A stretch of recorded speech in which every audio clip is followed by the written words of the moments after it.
ಹೆಣ್ಮಕ್ಳಿಗೆ ತಂದೆ ಆಸ್ತಿನಲ್ಲಿ ಪಿತ್ತಾರ್ಜಿ ಆಸ್ತಿನಲ್ಲಿ ಹೆಣ್ಮಕ್ಳಿಗೆ ಕೊಡಬೇಕು ಅಂತ ಹೇಳ್ಬಿಟ್ಟು ಹಿಂದೂ ಕೋಡ್ ಬಿಲ್ ತಂದಿದ್ದು ಅಂಬೇಡ್ಕರ್ ಅಲ್ವಾ? ಈಗ ನೋಡಿ ಕೋರ್ಟ್ಗಳ ಮುಂದೆ ಹೆಣ್ಮಕ್ಳುಗಳ ಸಾಲು ಆಸ್ತಿಗೋಸ್ಕರ ಅಂಬೇಡ್ಕರ್ ಬರೆದಿಟ್ಟಿದ್ದಾರೆ. ಹೌದು, ಅವ್ರು ತರದೇ ಇದ್ದಿದ್ರೆ ಆ ಬಿಲ್ ತರಬೇಕು ಅಂತ ಪ್ರೆಸೆಂಟ್ ಮಾಡೋದಕ್ಕೇನೆ ಆಗ ನೆಹರು ಗೌರ್ಮೆಂಟ್ ಆಗಲ್ಲ ಅಂತ ಹೇಳುತ್ತೆ. ಅದಕ್ಕೆ ರಿಸೈನ್ ಮಾಡಿ ಹೋಗ್ತಾರೆ ಅವರು. ಹಿಂದೂ ಕೋಡ್ ಬಿಲ್ ಲಾ ಮಿನಿಸ್ಟರ್ಗೆ ಹೌದು ಹಿಂದೂ ಕೋಡ್ ಬಿಲ್ ತರದೇ ಇದ್ರೆ ನಾನು ಇರಲ್ಲ ಅಂತ ಹೇಳ್ಬಿಟ್ಟು ರಿಸೈನ್ ಮಾಡಿ ಹೋಗ್ತಾರೆ ಅವರು. ಹೆಣ್ಮಕ್ಳಿಗೋಸ್ಕರ, ನಾನು ದಲಿತರಿಗೋಸ್ಕರ ಅಲ್ಲ. ಅದು ಬರೀ ದಲಿತ ಹೆಣ್ಮಕ್ಳಿಗೋಸ್ಕರ ಅಲ್ಲ ಅಲ್ಲ ಅಲ್ಲ ಎಲ್ರಿಗೂ, ಭಾರತೀಯ ಹೆಣ್ಮಕ್ಳಿಗೋಸ್ಕರ. ಬೆಳಿಗ್ಗೆ ಅವರು ಕೆಲಸಕ್ಕೆ ಹೋದ್ರೆ ರಾತ್ರಿವರೆಗೂ ಕೂಡ ಬೆಹರಿಸಕ್ಕೆ ಹೋಗಕ್ಕಾಗ್ತಾ ಇರಲಿಲ್ಲ. ಸೂರ್ಯೋದಯ ಸೂರ್ಯಾಸ್ತಮಾನ ಆಗೋವರೆಗೂ ಕೂಡ ಅವರಿಗೆ ಎಲ್ಲಾ ಇಂಡಸ್ಟ್ರೀಸ್ ಅಲ್ಲಿ ಕಂಪಲ್ಸರಿಯಾಗಿ ಟಾಯ್ಲೆಟ್ಸ್ ಮಾಡಬೇಕು ಅಂತ ಆರ್ಡರ್ ಮಾಡಿದ್ದಾರೆ. ಅವ್ರಿಗೆ ಮೆಟರ್ನಿಟಿ ಲೀವ್ ಆರ್ಡರ್ ಮಾಡಿದ್ದಾರೆ.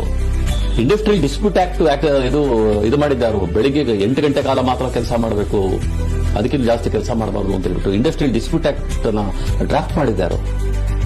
ಹೆಣ್ಮಕ್ಳಿಗೆ ಈಕ್ವಲ್ ವೇಜಸ್ ಕೊಡಬೇಕು ಅಂತ ಮಾಡಿದ್ದಾರೆ. ಹೆಣ್ಮಕ್ಳಿಗೆ ವೋಟಿಂಗ್ ರೈಟ್ಸ್ ಇರಲ್ಲ ಇಂಡಿಯಾದಲ್ಲಿ.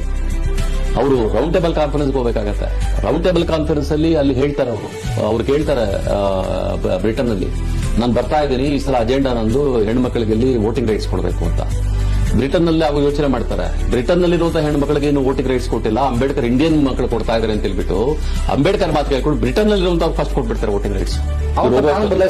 ಹೌದು, ಹೌಸ್ ಆಫ್ ಕಾಮನ್ಸ್. ಎಸ್, ಅವರು ವೋಟಿಂಗ್ ರೈಟ್ಸ್ ಕೊಡೋಕೆ ಅಲ್ಲಿ ಶುರು ಮಾಡ್ಬೇಡ, ಅಲ್ಲಿ ಕೊಡ್ತಾರೆ ಫಸ್ಟ್ ವೋಟಿಂಗ್ ರೈಟ್ಸ್ ನ. ಆಮೇಲೆ ಇಲ್ಲಿ ಬಂದು ಇಲ್ಲಿ ವೋಟಿಂಗ್ ರೈಟ್ಸ್ ಕೊಡ್ತಾರೆ. ಇಂದಿರಾ ಗಾಂಧಿ ಎಲ್ಲಿಂದ ಬರ್ತಾ ಇದ್ರು, ಜಯಲಲಿತಾ ಎಲ್ಲಿಂದ ಬರ್ತಾ ಇದ್ರು, ಮಾಯಾವತಿ ಎಲ್ಲಿಂದ ಬರ್ತಾ ಇದ್ರು. ವೋಟಿಂಗ್ ರೈಟ್ಸ್ ಇಲ್ಲದೆ ಇದ್ದಿದ್ರೆ ಅಂಬೇಡ್ಕರ್ನ ನಾವು ಅಷ್ಟು ಸುಲಭವಾಗಿ ಇದು ಮಾಡ್ಕೊಳ್ಳೋಕ್ಕಾಗಲ್ಲ. Is everything, is not just reservation, is the greatest of all. Download ShareChat.